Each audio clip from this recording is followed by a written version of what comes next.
No bake chocolate cake. Request ng mga mamshies para daw sa mga bonakid nila. Kahit alam ko naman sila talaga yung gustong kumain. Mga Diyosera. Simple ingredients lang ito mga inday. Mga wala pa sigurong 1,000 yen. Promise. Tamago kudasai. Chocoreto kudasai. Morinaga hotokeki mix kudasai. Sa isang pack nga pala mga inday, 4 na pack ang meron sa loob. So, isang pack lang ang gagamitin natin for today's video. 200 plus lang pala ito mga inday sa supermarket. So, first step mga inday, tutunawin lang natin itong black chocolate or dark chocolate. Ewan ko kung anong pagkakaiba nila, pero ito lang yung nakita ko sa supermarket. Mga nasa 110 or 109 yen lang ang isang piraso niyan mga inday, kaya murang-mura lang yan, promise. 2 piraso nga lang pala yung binili ko mga inday. Kayo nang bahala kung gaano karaming chocolate ang gusto nyo. Para ako gusto ko 2 lang. I think enough na yun. First time ko nga palang gagawin to ha. Kaya pwede kayong mag-comment, mag-suggest kung anong dapat gawin. I am no expert. Pagkatapos, lalagyan ko ng konting chocolate milk inday. Cocoa milk o anong tawag nyo dyan. Any chocolate milk will do mga inday. Kung ano lang yung available sa market ninyo. Pagkatapos, tatakpan ko lang ng cling wrap at gagamit lang ako ng microwave para tunawin siya. Pagkatapos, set lang natin ng mga 1 minute and 30 seconds mga inday. Pero sa tingin ko sobra yung 1 minute and 30 seconds. Kahit gawin nyo na lang silang 1 minute and 10 seconds mga inday. Medyo napaso ako dyan kasi nga mainit talaga, promise. So heto na siya mga inday. Haluin lang natin yan hanggang sa maging ano siya, medyo malapot-lapot. Parang may naalala ako dyan sa medyo malapot-lapot. Ay okay, moving forward. Baka kung ano pang masabi ko. Pagkatapos, ililipat na natin siya dito sa clear glass mixing bowl natin mga inday. Maglalagay na nga pala ako nitong chocolate milk or cocoa milk, mga 150 ml lang mga inday. Pagkatapos, halu-haluin lang natin mabuti mga inday hanggang sa mawala yung mga buong chocolate. Kailangan talaga malapot yan. Isusunod na natin itong hot cake mix or pancake mix. Habang nilalagay nyo mga inday, halu-haluin nyo na din. So dapat ganito ang kalalabasan ng mixture nyo mga inday. Day off nga pala ako today. Gusto ko lang sabihin, kasi hindi kayo nagtatanong bakit ba video ko to. Night shift ako kahapon. 17 hours akong nagtrabaho. Pagod na pagod ang mamasang nyo. Ang sakit ng balakang ko, kakasayaw sa cabaret. Ang dami ko pang na-table. Charot. In fairness, pangarap ko talagang trabaho yan dito sa Japan, sa totoo lang mga inday. Kaya lang kasi, alam nyo na, hindi tayo binayayaan ng, alam nyo na, mas binigyan pa tayo ng lawit na hindi ko naman talaga kailangan. Charot! So, naglagay na nga ako nitong tamago kudasai, 1 piraso lang mga inday. Tapos, continue mix lang mga inday hanggang sa maghalo-halo na talaga na sobrang sobra. Pwede nga pala kayong maglagay ng vanilla mga inday, pampabango, pero ako hindi na ako naglagay. Mabango na kasi yung pancake mix. Pagkatapos kong mag-mix, maglalagay na ako ng butter dito sa hulmahan ko mga inday. Bumili na ako sa Daiso mga inday, 100 yen lang yan, promise. Hindi na ako magluluto doon sa ng rice cooker mga inday. So sa mga nagtatanong last time kung pwede ba sa rice cooker na lang lutuin, depende sa rice cooker niyo mga inday. Kasi may mga rice cooker na may mga baking option. Kaya check nyo na dali yung mga rice cooker niyo kung may baking option ba yan. Sa akin kasi wala, kaya ganito na lang. So naglagay pala ako ng butter para masiguro ko lang na hindi dikit ang cake natin sa puwetan niya mamaya. At syempre, dahan-dahan na natin ilalagay ang ating chocolate mixture. O diba, ganyan dapat kalapot mga inday ha. Kaya dapat sukatin yung mabuti yung chocolate milk. Kailangan 150 ml lang mga inday.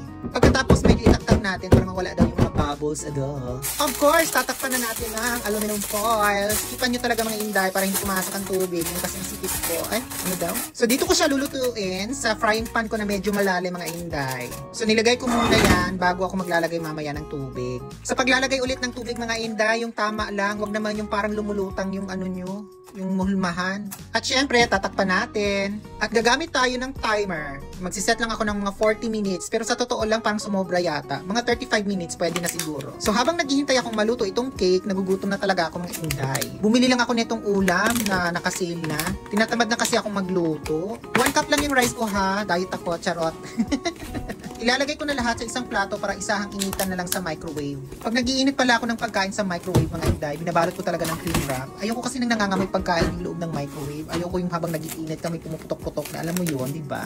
Kaya para hindi siya mangangamoy at para hindi na rin ako linis ng microwave, tinatapan ko talaga yan ng cling wrap. Medyo tamad pa naman talaga ako maglinis ng bahay mga inday. Ang hirap talaga ng walang jowa, walang katuon sa buhay. Ano na boys? Nagpaparinig na ako, ano na? Bastusin nyo naman ako, charot.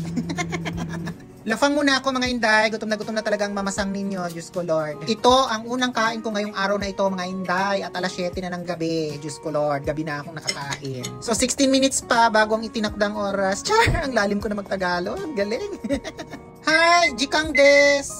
So, heto na siya mga inday. Medyo nabawasan na talaga yung tubig pero okay lang yan. So, gumamit na ako ng gloves mga inday dahil medyo mainit. At heto na siya!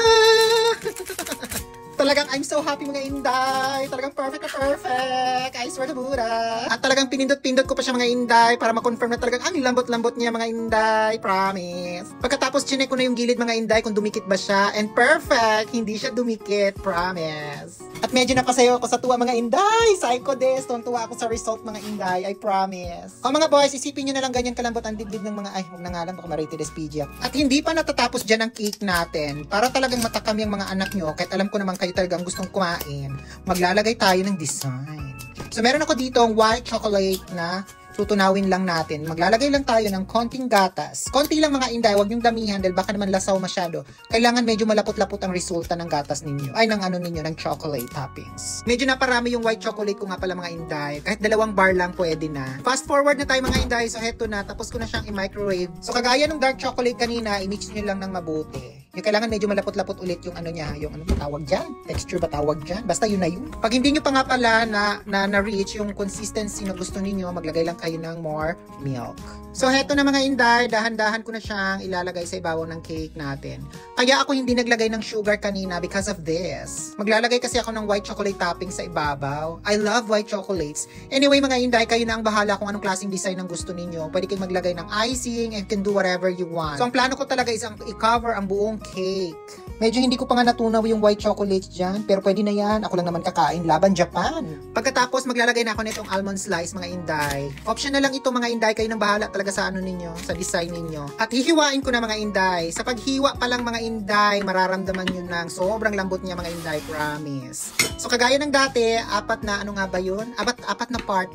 Basta yun na yun. At lafangan portion na mga inday. O ayan, ipapakita kung gaano siya kalambot. Tingnan nyo. O, diba? Malambot yan, promise. Ay, nahulog. Sa totoo lang mga inday, kahit wala na yung toppings, kahit wala na yung white chocolate, ang sarap na nung chocolate cake mismo, promise. Try nyo mga inday, simple recipe lang talaga, promise. Ang sarap-sarap. Ang mahal pa naman ng cake dito sa Japan. And once again, thank you. Everyday ako may mga bagong followers.